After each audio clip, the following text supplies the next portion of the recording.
たせいたしました。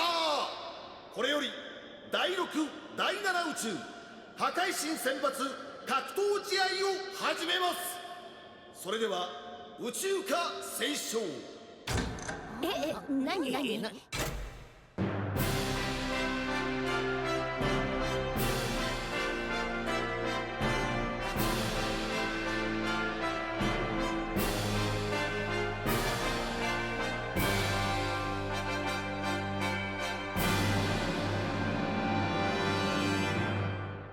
宇宙って広い。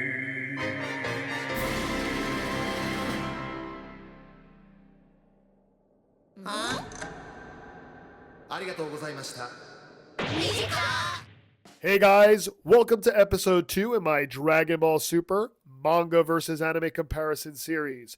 Today we're going to take a look at the second arc in Super, Universe 6 versus 7. Unlike the previous story, this is where the differences start to get bigger and more interesting. So sit back and enjoy. Both versions begin with Goku and Vegeta training with Whis while wearing these weighted down suits. In the anime, they're doing a ridiculous amount of thumb push-ups, while in the manga, they get into a bit of a scuff and they're about to fight, but the suits are too heavy, so they weigh them down. From here, Champa shows up in both versions. But how he shows up is a bit different. As I explained in my previous video, the anime takes a more comedic approach often. So in the manga, Champa just shows up. He just shows up, Goku and Vegeta are training. But in the anime, first he kind of crashes down nearby, causes a big explosion. Beerus was taking a nap, it wakes him up. He gets upset thinking it's Goku and Vegeta making too much noise. He fires blasts at them. Then, of course, we get our reveal of Champa and Vados, and we get this running gag in the series that Champa is heavyset, therefore out of shape. It's kind of a thing they do quite often in the anime here. Anyway, once they do arrive, we get a lot of the same dialogue, who are these guys, etc., even down to Goku asking, who's the fat beaters? Everything is the same in both versions. Now, they then have the explanation of the 12 universes by Whis. That's in both versions as well. They exchange foods from their respective universes. Then we get to Beerus and Champa getting into an argument and then fighting. Now, this happens in both versions, but believe it or not, the anime is much shorter. They get into a quick fight right in front of everybody, and Whis and Vados stop the fight because they say, hey, it will destroy both universes. In the manga, it's like an epic battle. They battle all over the place. Then they go up into outer space and they're fighting, and then they're about to fire destruction blasts at each other when the fight is finally stopped. Now, from here, everything is basically the same, even down to the dialogue, as we get our whole plot set up of the, tournament. And this is something that I've brought up in my previous 2 videos in the series, and that, when there are times we can tell how much Toriyama was involved. And while doing research for this, even for me, I'm learning new stuff. I'm rereading the manga in Japanese, watching the series in Japanese, and then there are moments where the words they're saying, the dialogue is word for word the same. Like everything. I'm talking like every word is the same in the lines. And when I see something like that, it's a dead giveaway that Toriyama didn't just say, this scene happens like this. He probably also said, and this character says this. So you can tell that there are moments where he says that, but then there are other times where maybe he's just like, well, this happens, but he doesn't say how it happens. And therefore, you have Toyotaro in the manga, and then the anime writers having to kind of freestyle it and just keep to what he said happens in the scene, but do their own thing. Anyway, I just think that's a real interesting tidbit we are learning as we go through this series. We then get the explanation of the tournament and its rules. However, the anime has them decide the rules there on the spot, like with Goku saying, like the Tenkaichi Budokai, let's do that. In the manga, something that Toyotaro does quite often is kind of just does, I would just say, like abridged versions of it. This is supposed to happen. The manga, often one of the negative points of the Super manga is it feels rushed, as if there's so much information, but they don't want to do it all, and therefore they'll do these just little like editor boxes where it says, oh, by the way, that happened. So here, the editor box is basically saying, yeah, and they also decided on the rules being like Tenkaichi Budokai. It's like, why? Why can't you just have the scene play out like in real time instead of just saying, by the way, that happened as well? It quite often does this in the manga, like most notably, of course, the Resurrection F movie, for Katsuno F. It does not happen, but the editor note says, by the way, the whole entire story happened, you just didn't see it. So it's like, they do that quite a bit. And as we do this story arc, this will happen quite often where they do these little like boxes of saying that, by the way, something else happened. We're just not showing it to you. So in the anime, we have Goku and Vegeta go to Bulma saying, hey, we need you to make a new Dragon Raider, etc. They explain the whole thing about the tournament. The manga once again tells us this happened, but it doesn't show it to us. It just basically has a little box saying Goku and Vegeta explain everything to Bulma, and therefore jumps ahead. It kind of time jumps, and she's already done with the Dragon Raider. Everything's ready. Both versions, though, do have, of course, she contacts her sister, and then they, need to go to space. Jaco comes, and they go into space. From here, we do get to, like, the actual, like, learning of the Super Dragon Balls more detailed. And while everything in this scene is the same, including the dialogue line for line again, there is this entire sequence where, like, a 5-minute sequence where there's this other person ahead of them who has a schedule, like an appointment, and therefore they can't get in. And then Jaco realizes he's a criminal so that he can, they have, catch him, which allows them to finally get in. This whole 5-minute sequence does not exist in the manga. They just go and they go in and ask their question. It's much faster. One thing we do get in the manga that I liked, as I mentioned before, in the anime, we do see a lot of Champa, building the ring and making more rules, more jokes about him being heavyset. The manga just has a really quick shot of them putting the ring together. What stands out the most is the ring is not the same. The actual arena where they're about to fight doesn't even look the same.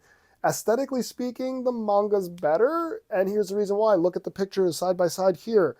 The anime is just futuristic looking, okay? It looks just like a futuristic, nice, fancy looking arena. But the manga version, it's very Egyptian in tone. And the fact that Beerus and, the gods of destruction in general, I guess is mainly Beerus, who was the first one shown to us, is essentially like an Egyptian god. Like that's where Toriyama got the inspiration from, aside from his own cat. And the fact that they have that just Egyptian influence in the design of the arena, I just think is so cool. In the manga now, they basically depart, inside Whis' little box, and they depart, and both Beerus and Monaka are already there. Goku meets Monaka, all the same gags play in both versions, But in the anime, Monaka and Beerus are not there. They actually have to stop off at a planet to pick them up. It's like, so there's a stop on the way. And then after they do that, then we do get our meet between Goku and Monaka, and even though like the anime does overdo it with humor, I do really laugh every time I watch this of like Goku trying to catch him off guard with a punch to the face, and everybody around go, oh, and he punches Monaka right in the face. His face is all smushed in, and you can see the tears in his eyes. And of course, Goku's impressed that he's not flinching. He's not like broken down from it, meaning Monaka must be really strong.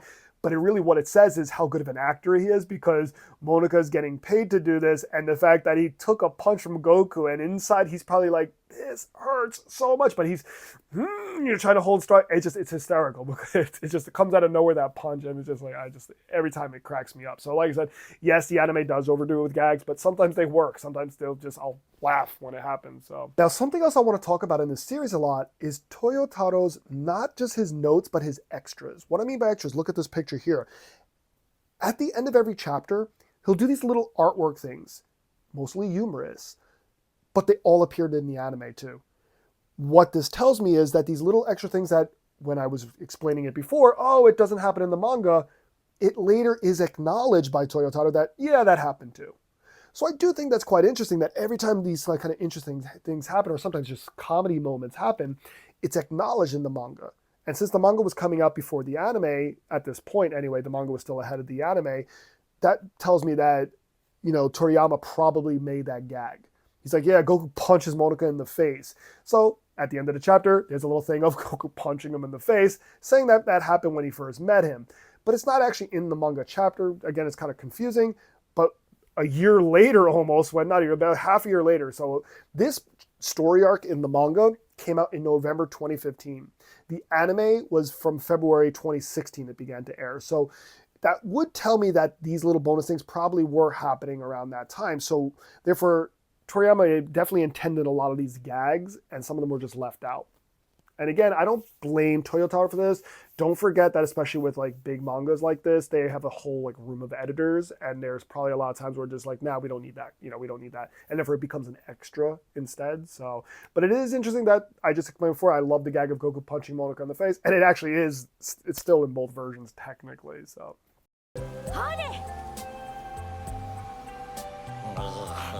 コンロまで持ってくると焼きたての方がうめえからな。ほらベジータさんも食え。3年ぶりのまともな飯だ。すまん、いただくぞ。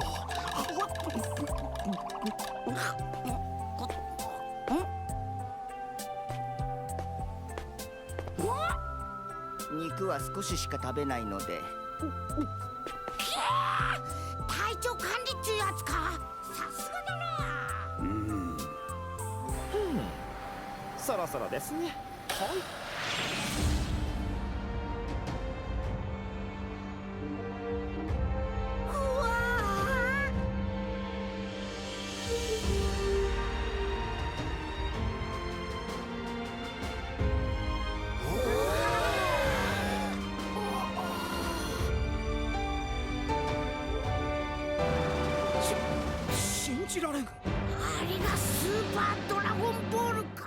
So in both versions, they arrive, they see the size of the Super Dragon Balls.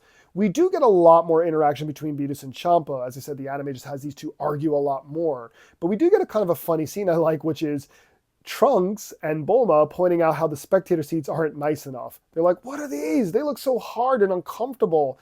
And then, like you get Beerus saying, yeah, that's right. He's like, what do you take us for? We're not going to sit on these type of seats.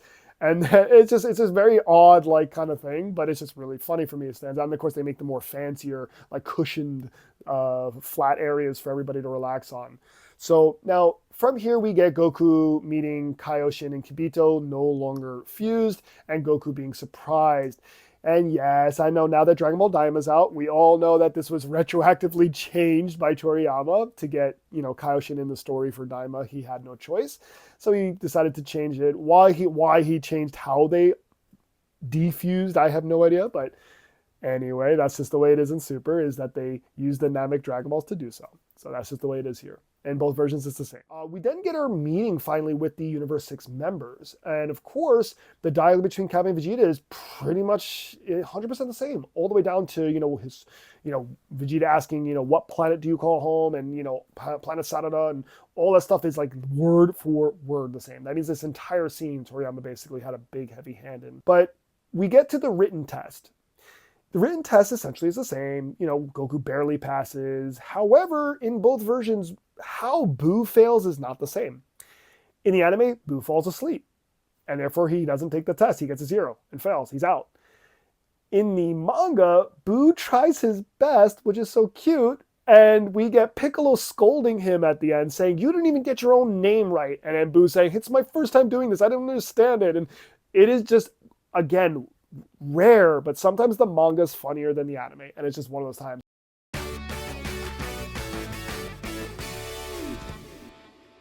それでは第1試合最初の出場者は第6宇宙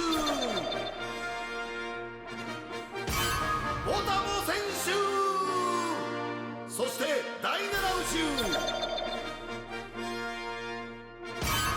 孫悟空選手。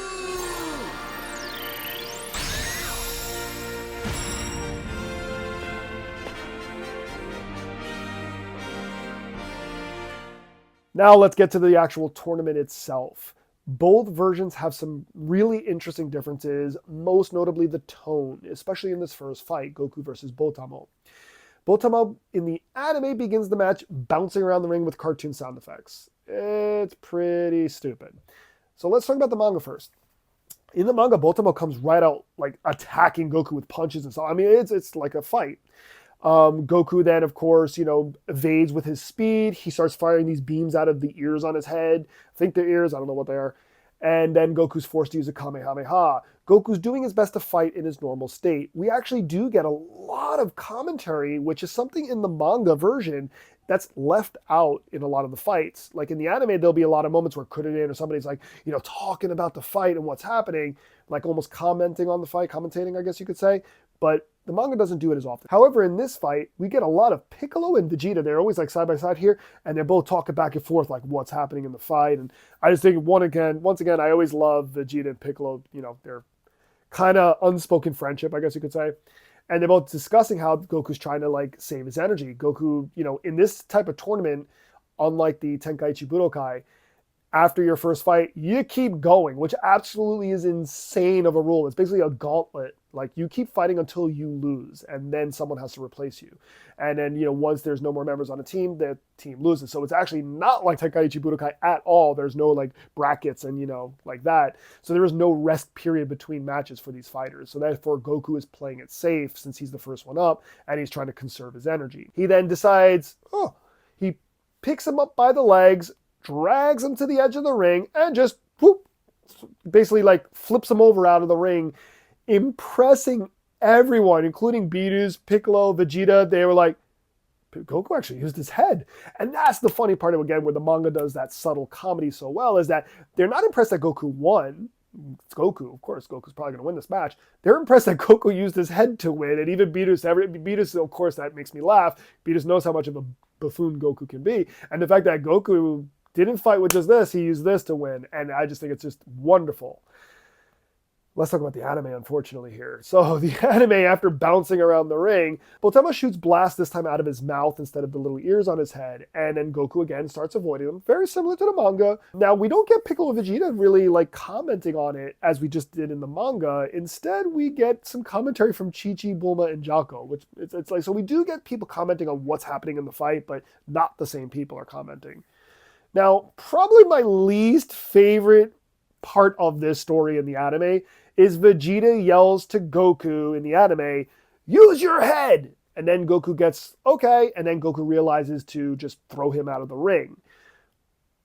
It is a huge downgrade from the manga. Goku is not an idiot when it comes to fighting. Yes, Goku is silly and childish, but when it comes to fighting, Vegeta, in his own words, said Goku is a genius when it comes to fighting. So why did Goku need help in this fight? The anime just really messed that up by having Vegeta give Goku help instead of Goku doing it by himself. So now, while we go through the story, I will be honest, both versions have pros and cons. There are times the anime is way better than the manga, by the way. And then there are times the manga is better than the anime. So this is one of those story arcs where it's really hard to choose a favorite by the end. Whereas the Beerus story, as we talked about in the last video, I feel the film is just such a strong, concise, best way to tell that story, that it wasn't too short, wasn't too long, and it just did everything right. Whereas the manga felt too short, the anime felt too long, the film just did it the best. In this story arc, though, there's just so many moments where you're like, why would you do that? But then on the other hand, you watch the next part of the story and you go, why did the manga do that? It constantly will do this throughout the story. Now, the anime keeps playing up the laughs. It has this whole thing where Champa gets so upset that Goku won the first match, he starts calling foul, saying, Goku cheated somehow. I don't know how, but he cheated. And it's just, just wastes a few more minutes of comedy. The manga, though, Champa just accepts the defeat. Goku won. All right, whatever. And you see a small little picture, I'll show right here, of just Champa talking to Frost. We don't see what they're saying, but you could just get the idea that he's like, hey, you better not screw this up. Botamo just screwed up. You better not screw up. And I just think that's just more of a subtle way to show that. Definitely Champa's probably not happy that his first member lost. Instead, he's just moving on to the next fight. And I think that's way better. 勝ちました孫選手と次に戦うのはフロスト選手です。出たな、第6宇宙のフリーザ。 Now we get to Goku versus Frost. Both begin with Frost being very polite, introducing himself, and of course, everybody being surprised that this guy who looks like Frieza is nothing like Frieza. The anime, believe it or not, is a little faster paced. Basically, Frost comes out attacking quickly. Goku's kind of more defensive and says, go ahead, transform. So, comes right out and moves on to telling him, Frost, that in my universe, I know someone who looks just like you and he could transform, and I know you could do it as well. But the manga actually has him fight for a little bit, and Goku's actually getting in a few hits, and before Goku lands this amazing uppercut that injures Frost, actually hurts him, and then Goku's like, all right, I know you can go more than this. transform. So there's just the manga, actually has them sparring a little bit more before both of them realize they're both holding back, which I think is really good. So the manga definitely does that a little bit better. Even though the anime is faster paced, I do like the fact that they would have hit each other first a few times to feel each other out, to see what the other, what their opponent can truly do. Now, both versions are the same, where Frost says, all right, I'll go into my final form, but he actually goes into Frieza's third form. The audience, we know that that's Frieza's third form. It's not his final form. In the manga, though, both Piccolo and Kuririn comment on it, which is quite funny. Again, the manga bringing out some comedy sometimes. Piccolo says, this brings back really bad memories for me. If you remember, Piccolo got his ass kicked by the third form after he was kicking the crap out of the second form of Frieza. So he remembers almost dying to the third form of Frieza. And Kuririn just remembers, how monstrous he was when, he transformed. But the anime does take a break here, which, in the middle of a fight, takes a break. We need to get backstory on who Frost is. To be honest, the manga doesn't tell us anything about Frost. But the anime decides to tell us who Frost is.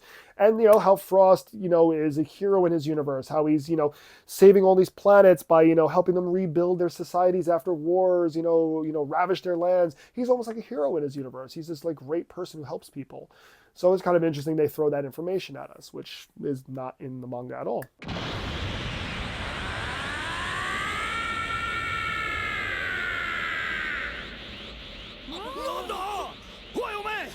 人って変身できるのか？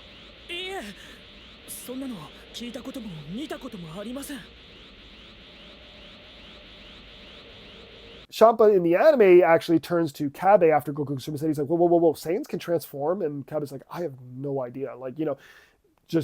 That little early Easter egg that Kabe does not know what Super Saiyan is. In the manga, this dialogue does not exist. Therefore, we do not know that Kabe can't go Super Saiyan until the fight with Vegeta. So, while both versions end the same, with Frost getting frustrated and using the hidden poison needle in his arm, how Frost gets frustrated enough to use it is not the same. It's not because Goku's winning the fight. What Goku says to him pisses him off.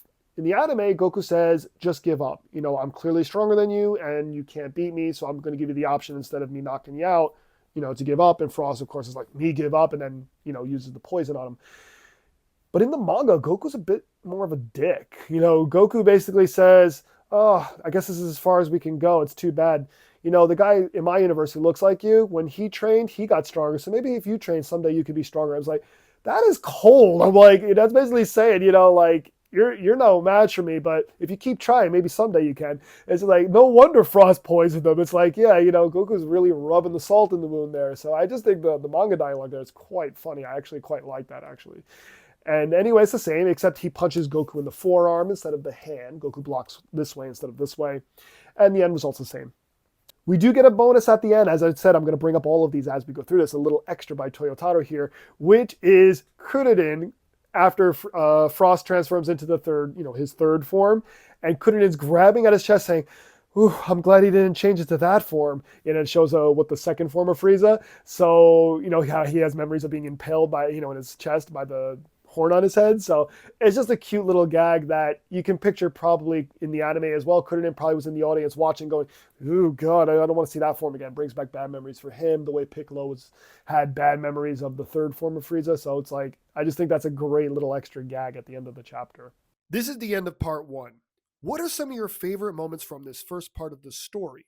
Which differences stood out the most for you? Which do you like better and why? Comment below and let me know.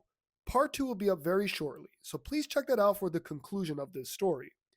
As promised, I will be uploading the full version of this video as well, so please look forward to that. As always, like, subscribe, and share, and see you soon.